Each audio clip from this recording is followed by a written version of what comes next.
Hello and welcome everyone. This is Daksha from Living Inside Out. I really missed you all. कुछ समय से मैं videos नहीं upload कर पा रही थी इस चैनल पे. मैं अपने रिसर्च वर्क में बिजी हो गई थी, बट मैं आप सबके लिए नेक्स्ट लेवल कंटेंट रेडी कर रही हूँ. सो मेरे जो वीडियोस होंगे या वर्कशॉप्स होंगे वो नेक्स्ट लेवल होंगे और ज़्यादा डीपर और इंटरेस्टिंग टॉपिक्स को हम कवर करेंगे.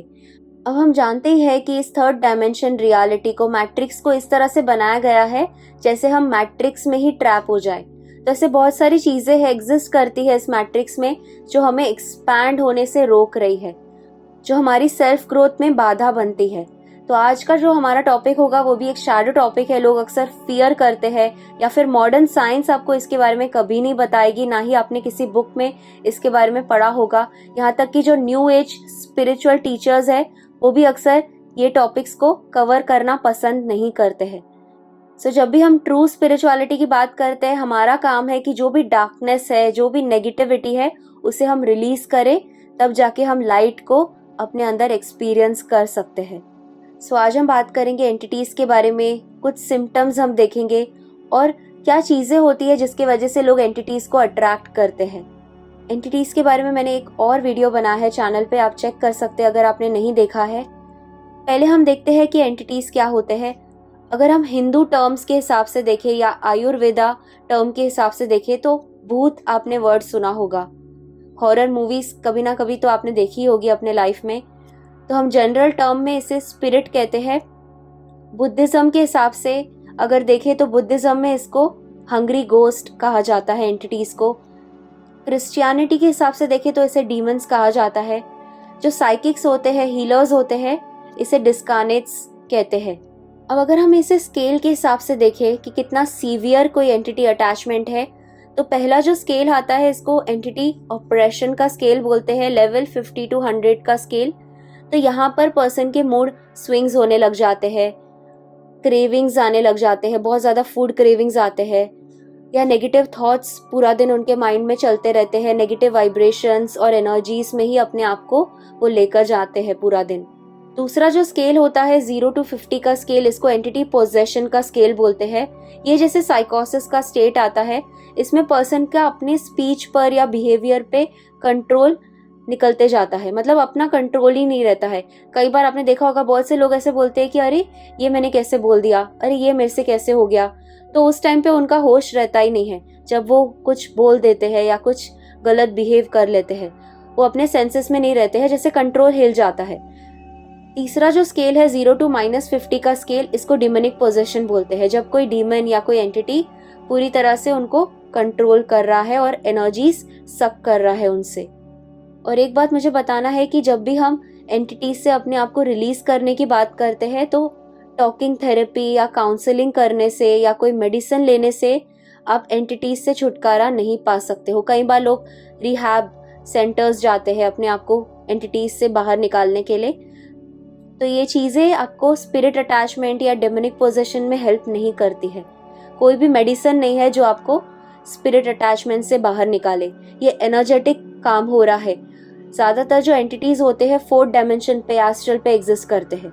तो जो चीज़ें एनर्जेटिक लेवल पर हो रही है, जो मल्टी डायमेंशनल है, उन चीज़ों को आप एनर्जेटिक लेवल से ही ठीक कर सकते हैं. तो बिकॉज ये स्पिरिट अटैचमेंट है, तो आपको स्पिरिचुअल सहारा लेना पड़ेगा ये सब चीज़ों से अपने आप को फ्री करने के लिए. अब हम देखते हैं वो क्या क्या चीज़ें हैं जिसकी वजह से एंटिटीज़ अटैच होते हैं. वो क्या चीज़ें हैं जो लोग जैसे इनवाइट कर रहे हैं एंटिटीज़ को, अट्रैक्ट कर रहे हैं एंटिटीज़ को. पहला रीज़न है अगर पर्सन कोई एडिक्शन पैटर्न में है, जैसे ड्रिंकिंग पैटर्न, स्मोकिंग, या कोई हार्ड ड्रग्स ले रहे हैं, तो ये जैसे गेटवे है एंटिटीज़ को इन्वाइट करने का. तो पहला सिम्टम है कि पर्सन सेल्फ डिस्ट्रक्टिव थॉट्स में जा रहा है, मतलब अपने आप को डिस्ट्रॉय करने की चीज़ें, जैसे कोई एडिक्शन पैटर्न हो सकता है, या पूरा दिन अपने आप के बारे में नेगेटिव सोचना, सुसाइडल थॉट्स आना. तो ये सब चीज़ों में पर्सन पड़ा है, तो ये साइन है कि उसके अंदर एंटिटी अटैचमेंट है. या बहुत ज़्यादा वॉयलेंटली बिहेव कर रहा है, लोगों को मार रहा है, अग्रेशन दिखा रहा है, तो ये एक साइन है उनके अंदर एंटिटी अटैचमेंट है. मतलब कोई और एंटिटी है जो उनको कंट्रोल कर रही है या उनसे एनर्जी ले रही है. या फिर किसी का अगर कोई मर्डर कर रहा है, तो ये जो चीज़ें होती है ये एंटिटीज़ को अट्रैक्ट करती है. ये हाईली चार्ज्ड इमोशन है, जो रेज का इमोशन है, तो ये एंटिटी अटैचमेंट का कारण बनते हैं कि पर्सन अपने आप को एथरिकली बहुत लोअर स्टेट में लेकर जा रहा है और एस्ट्रल पैरासाइट्स और एंटिटीज को अट्रैक्ट कर रहे हैं। या अगर कोई पर्सन किसी का रेप कर रहा है, कोई विक्टिम रहा हो रेप का, स्पेशली फीमेल्स के साथ, फॉल ऑफ अटलांटिस की अगर हम बात करें, हजारों साल पहले की बात, तो फीमेल्स के साथ बहुत बुरी तरह से रेप हुआ था। वो टाइम पर अनुनाकीस ने बहुत बुरी तरह से ट्रीट किया था फीमेल्स को और उन्होंने अपने हाइब्रिड्स फॉर्म किए थे।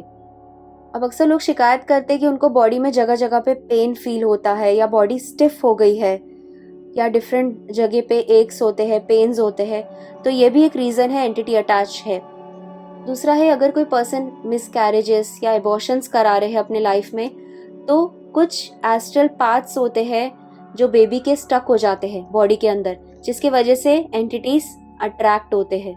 तो फीमेल कहीं ना कहीं सबकॉन्शियसली अपने वूम चक्रा को, अपने वूम को एबॉर्ट कर रहे हैं या अबैंडन कर रहे हैं, अगर मिसकैरेजेस या एबॉर्शन इस तरह का कोई केस हो रहा है उनके साथ। दूसरा है कि कई बार अगर किसी रिलेटिव का डेथ हो जाता है तो पर्सन बहुत ट्रॉमेटिक स्टेट में आ जाता है, मतलब जैसे सोल फ्रैगमेंटेशन हो जाता है उनका उस वक्त। तो ये जो सोल के जो डिफरेंट फ्रैगमेंट्स हो गए हैं, शामनिक टर्म में अगर हम देखें तो इसे सोल डिसोसिएशन भी कहा जाता है। तो ये सब सोल फ्रैगमेंट्स के ऊपर एंटिटीज अटैच होते हैं।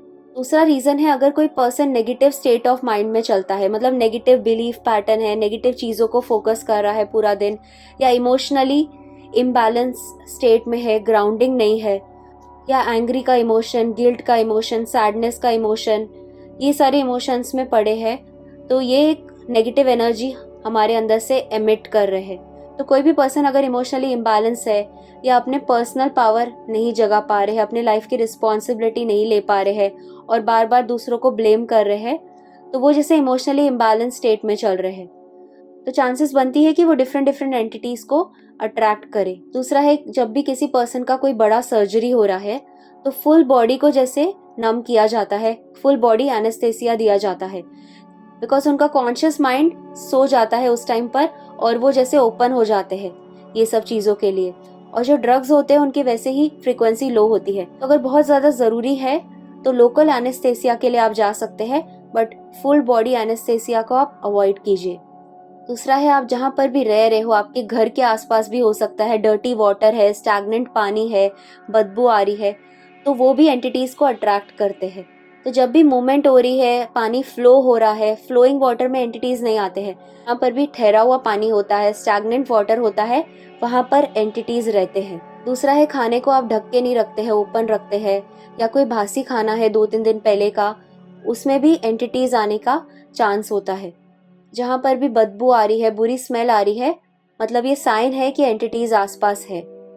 दूसरा है कि पर्सन पूरा दिन जैसे प्रेशराइज्ड फील हो रहा है, जैसे कुछ ना कुछ प्रेशर है उनके ऊपर, किसी तरह का बोझ लेके वो अपने अंदर चल रहे हैं, बर्डन लेके अपने लाइफ में चल रहे हैं, प्रेशराइज्ड फील हो रहा है उनको। तो ये भी एक साइन है कि वो एनर्जेटिकली ड्रेन होते जा रहे हैं और एंटिटीज उनको आगे बढ़ने से रोक रहे हैं। दूसरा है कि बहुत सारे वॉइसेस जैसे माइंड में चलते हैं, माइंड चैटर कंटिन्यूसली चलता है और ज़्यादातर लोग नेगेटिव सेल्फ टॉक में जा रहे हैं। अपना जैसे इनर क्रिटिक, जो अपने आप को क्रिटिसाइज करना, अपने आप को कोसते रहना पूरा दिन, दूसरों को कोसते रहना, दूसरों की गलतियां निकालते रहना, तो ये भी एक साइन होता है कि उनके अंदर एंटिटी अटैचमेंट है।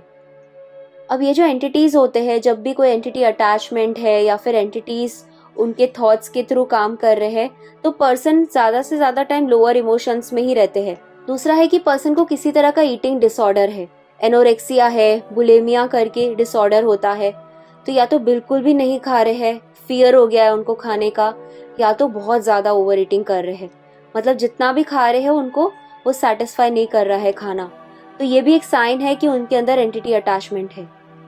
दूसरा है, लोगों को वो रिजल्ट्स नहीं मिल पा रहे हैं जो वो चाहते हैं, क्योंकि वो ऐसी ऐसी चीज़ों में अपने आप को ट्रैप रख रहे हैं जो वो नहीं चाहते हैं करना, जैसे अपने सक्सेस को खुद ही सैबोटाज करते जा रहे हैं, ब्लॉक करते जा रहे हैं, ऐसे ऐसे चीज़ों में, करियर्स में, रिलेशनशिप्स में, जॉब्स में अपने आप को रख रहे हैं जो उनके ग्रोथ में उनको सपोर्ट नहीं कर रहे हैं, या उनके सोल को जैसे वो सेटिस्फाई नहीं कर रही है चीज़ें, अपने आप को फिर भी उसमें ट्रैप रख रहे हैं, सैबोटाज करते जा रहे हैं अपनी ग्रोथ को, बिकॉज उनके अंदर एंटिटीज़ है और एंटिटीज़ नहीं चाहते हैं कि वो ग्रो हो।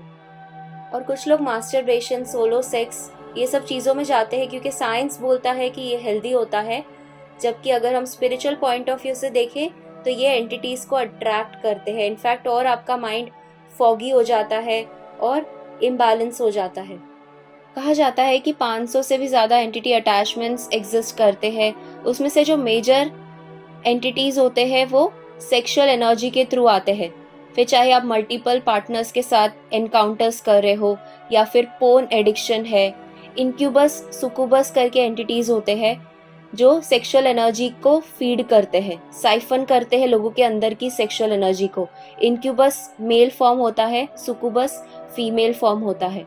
सेक्सुअल एनर्जी एक बहुत ही पावरफुल एनर्जी है, ये ट्रांसफॉर्मेशनल एनर्जी है, बट बिकॉज यहाँ पर लोग अपने आप को एनिमलिस्टिक बिहेवियर्स में लेकर जाते हैं, जिसके वजह से ये एनर्जी वैम्पायरिक हो गई है। तो फिर से अपने आप की फ्रिक्वेंसीज को हमें रेस करना है और अपने आप को अपने डिविनिटी के साथ अलाइन करना है। सो आई होप ये वीडियो आपको हेल्प करेगा कि आप एक अवेयरनेस के साथ अपने लाइफ में काम करें और ये एंटिटी अटैचमेंट्स से अपने आप को फ्री करें। इसलिए मैं अक्सर कहती हूँ कि हमें अपने ऑरा को स्ट्रॉन्ग रखना है, ऑरा को क्लीन रखना है, जैसे ये लोअर वाइब्रेशनल बीइंग्स को हम अट्रैक्ट नहीं करें।